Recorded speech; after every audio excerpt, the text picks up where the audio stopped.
ఈ sweet memory create అవ్వడానికి almost 5 hours పట్టింది. బ్రహ్మానందం గారు బర్త్డే అని చెప్పి మార్నింగ్ లేచి టిప్ టాప్ రెడీ అయ్యి ఒక బొకే పట్టుకొని 8 o'clock కల్లా బ్రహ్మానందం గారు విల్లా దగ్గరికి రీచ్ అయిపోయా. పొద్దున్నే అక్కడికి వెళ్ళి ఆల్మోస్ట్ 5 hours వెయిట్ చేశా. ఈ వెయిట్ చేసే గ్యాప్ లో బ్రహ్మానందం గారు కామెడీ సీన్ ఒకటి గుర్తొచ్చింది. నన్ను కలవాలంటే నీ కర్మ కాలిపోయి సగం జీవితం సంకనాగిపోయి పొజిషన్ క్రిటికల్ గా ఉంటే తప్ప నన్ను కలవలేవు. ఆఫ్టర్నూన్ 1 o'clock కి గురూజీ ఇంట్లోకి మమ్మల్ని ఎంటర్ చేశారు. ఇలా ఇంట్లోకి ఎంటర్ అయ్యి గురూజీని చూడగానే వెయిటింగ్ అంతా వర్త్ అనిపించింది. ఇప్పుడు ఆ జైలర్ వీడియో టెంప్లెట్ వేస్తే సన్ టీవీ గడ్ స్ట్రైక్ వేసి పేజ్ లేపేస్తాడు. సో ఈసారి నా వాయిస్ తో అడ్జస్ట్ అయిపోండి.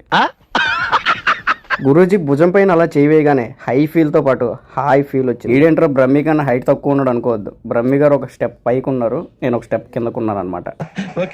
అయినా మనది పెద్ద హైట్ ఏం కాదులే, అది వేరే విషయం. నేను బ్రహ్మానందం గారికి చాలా పెద్ద ఫ్యాన్ని. నాకు జీవితాంతం గుర్తుండిపోయే మెమరీ ఇది.